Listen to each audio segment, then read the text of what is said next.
हिमालय की ऊंचाइयों में बसा गांव किरमाला रहस्यों से भरा था।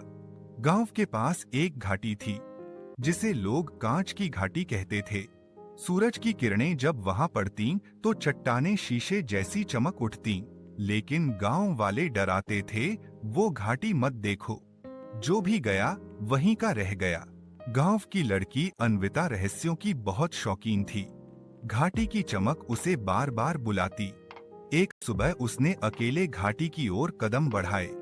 जैसे ही वह भीतर गई, हवा में अजीब खनक गूंजी, जैसे अदृश्य घंटियां बज रही हों।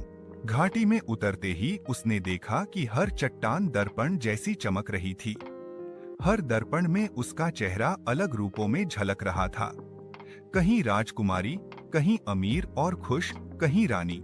एक मधुर आवाज गूंजी, जो चाहो चुन लो और उसी दुनिया में रहो। अन्विता का मन डोलने लगा। हर दर्पण उसके भीतर की इच्छाएं दिखा रहा था। वह एक दर्पण के पास रुकी, जिसमें वह राजकुमारी थी। आवाज फिर आई, हाथ बढ़ाओ, यह जीवन तुम्हारा हो जाएगा। अन्विता ने हाथ उठाया, लेकिन दर्पण में उसकी आंखों में खालीपन ने उसे रोक दिया। मुस्कान नहीं, बल्कि एक अजीब खालीपन था, जिसने उसकी रीढ़ में सिहरन भर दी। सारे दर्पण कांपने लगे। आवाजें गूंजने लगीं, तुम क्यों पीछे हटी? अन्विता ने गहरी सांस ली और धीरे कहा, शायद सब कुछ पाना ही खुशी नहीं है। अगर सच होता तो इन दर्पणों में मेरी आंखें इतनी सूनी क्यों हैं? सारी चमक अचानक बुझ गई। घाटी शांत हो गई।